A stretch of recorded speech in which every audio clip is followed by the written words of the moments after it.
today. Welcome. Thank you. It's great to be here. And yes, client resistance. I'm really looking forward to talking about it. Not as this scary barrier coaches need to defeat, but more as, well, maybe a misunderstood signal. Something that, if we listen right, can actually lead to a much deeper coaching relationship. That's a great way to frame it right off the bat. Okay, so for everyone listening, maybe some are newer coaches, maybe some are veterans feeling that resistance.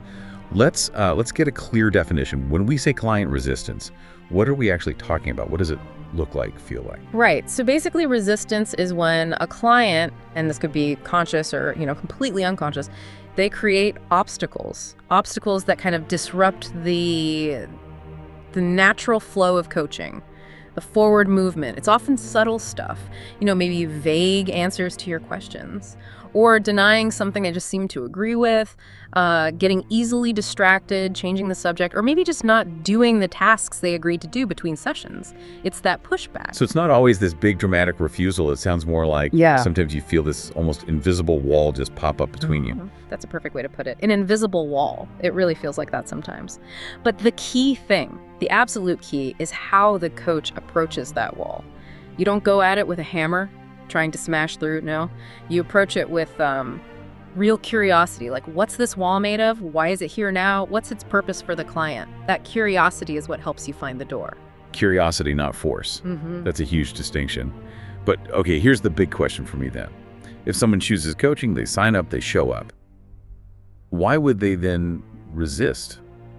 It seems, well, illogical what's going on underneath. It really does seem counterintuitive, doesn't it? But it happens all the time. And there are some pretty deep reasons. One huge one is just the fear of change. Simple as that, almost.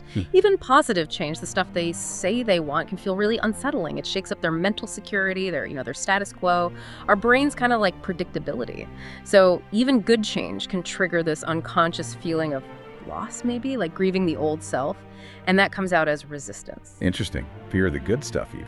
Exactly. Then you've got past negative experiences. Maybe they worked with someone before, a consultant perhaps, who just gave advice, didn't really listen. So they're maybe protecting themselves, wary of being told what to do again, or feeling unheard. Okay, that makes sense. What else? Well, sometimes it's ambiguity about coaching itself. They might not fully get what coaching is. Maybe they expect the coach to just, hand them the answers, like a doctor prescribing medicine. And when that doesn't happen, because that's not what coaching is, that mismatch can feel like resistance from their end. They're waiting for something you won't give. Right. And you mentioned external pressure too. Yes, absolutely. External pressure. This is a big one. The client might be there because their company sent them, or maybe family pushed them into it. It wasn't really their decision. So the resistance you feel, that might just be their quiet way of saying, hey, this isn't my agenda. I'm taking back some control here. Related to that ambiguity point, what about when the client just genuinely doesn't know what they want? They're unclear themselves. Is that a form of resistance too? Oh, absolutely. That lack of clarity, it often presents as resistance. It's a really profound form, actually. When someone doesn't know what they truly want, or maybe they have goals that conflict with each other, they get stuck. Right. Moving forward feels impossible because there's no clear path, so they don't move. And from the outside, that looks, well, it looks just like resistance. It's a passive block. Okay, so we've got the wall. We looked at some of the foundations behind it. Now, what about the coach's side? What happens if a coach just misses the signs? Or maybe they see it, but they try to push through anyway, break the resistance. What are the dangers there? Oh, that's where things can really go wrong. If you miss it, or if you push against it, you lose three crucial things instantly. You lose trust, you lose connection, and you lose effectiveness. Simple as that. Wow, all three. All three, because the client, they'll feel unheard, or misunderstood, or pressured, maybe even judged. And that kind of approach, trying to force it, it doesn't dissolve resistance, it actually digs it in deeper. It destroys that psychological safety you need for any real coaching work to happen. It can completely derail the relationship, sometimes for good. Okay, so pushing is definitely a dead end. If fighting it is the wrong move, what should a coach do when they sense that wall, that resistance? What are the practical tools? Yeah. The professional strategies? Right, the toolkit. Good question. There are several really effective ways to engage, not fight. First, and this is foundational, you have to create a truly safe, non-judgmental space. This means you, the coach, can't be afraid of the resistance. You have to genuinely believe it's just information, not something bad or personal. Even if the client goes silent or gets really vague, your calm, accepting energy communicates, it's okay. I'm here with you, whatever this is. Okay, so starting with the coach's own mindset, that's key.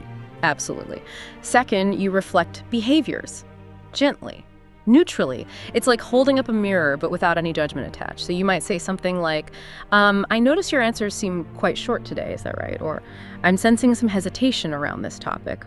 Just stating the observation. Often, that alone creates a little pause, an opening for them to say what's really going on. It turns the wall into a potential doorway. I like that, turning the wall into a doorway. What else? Third, ask curious questions, genuinely curious, not leading questions, not questions that imply you know the answer. Things like, what do you think might be getting in the way of moving forward here? Or is there an unspoken concern maybe that's holding things back? Questions that invite them to look inward rather than feeling interrogated. Open-ended, real curiosity. Exactly. And finally, number 4, the strategic use of silence. And I don't mean awkward, uncomfortable silence. I mean generative silence. Giving the client space, real space to process, to feel, to maybe access something deeper that just needs a moment of quiet to surface. Sometimes just waiting a few extra seconds after you ask a powerful question can make all the difference. Don't rush to fill the space. So it really comes down to holding that space, doesn't it? Not jumping in to fix it or find the solution immediately. Precisely. That's the core of it. Right. Your job isn't to break the resistance. It's to start a dialogue with it, to understand it. What's it protecting? What's it trying to communicate? That's where the real coaching happens. That makes so much sense. It's a completely different way of looking at it. Could you maybe share an example, a time from your own experience where you faced really significant resistance and how you navigated it using these ideas? Sure. I can think of one quite clearly. It was a younger manager. He was sent for coaching by his company, definitely that external pressure factor we talked about. And for the first 3 sessions, honestly, he said almost nothing. He'd sit there, nod sometimes, maybe a one-word answer here and there. That was it. It was challenging. Very persistent silence. Wow. 3 sessions of silence. What did you do? Well, I used all the things we discussed, maintained the safe space, reflected his silence gently, asked those open, curious questions without any pressure, waited. But nothing seemed to shift much. So in the 4th session, I tried something slightly different. I just paused, made eye contact, and I asked him very quietly, do you think that if you don't say anything at all, I'm still willing to stay with you, to hold the space? That's a powerful question. What happened? It was incredible. It was like a switch flipped or a lock turning. His whole posture changed. He looked up, really looked at me, and then he just started talking.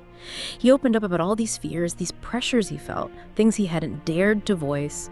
He realized my presence wasn't conditional on him performing or speaking, and honestly, it turned into one of the deepest, most transformative coaching relationships I've ever had, all because we met that initial intense resistance with acceptance, not force. What a fantastic story. It really shows how patience and that genuine presence can unlock things. Thank you for sharing that. Okay, as we start to wrap up this deep dive, let's give our listener something concrete to take away. A kind of golden nugget of wisdom and maybe a practical exercise for the week. Absolutely. So my golden tip would be this. See every bit of resistance, no matter how frustrating it feels in the moment, as a hidden invitation. An invitation to listen more deeply, more unconditionally. Resistance as an invitation. I love that. Yeah. And for the weekly exercise. The next time you feel resistance, maybe in a coaching client, maybe in a conversation with someone else, or hey, even within yourself, just pause. Instead of trying to fix it or push it away, ask yourself this question. If this resistance could speak, what message would it be trying to deliver right now? Just listen for the answer. If this resistance could speak. That's a really powerful reframe, a great way to shift perspective from seeing it as a problem to seeing it as, well, information. This has been incredibly insightful. Thank you so much for walking us through this complex topic with such clarity and wisdom. My pleasure. It was great discussing it. And thank you, our listener, for diving deep with us today. Next time, we're going to tackle another common coaching challenge. It seems smaller on the surface, maybe, but it has huge implications. Vague goal setting, how unclear goals can really stall progress. So, until then, keep exploring, keep listening deeply, and we'll connect again on the next deep dive.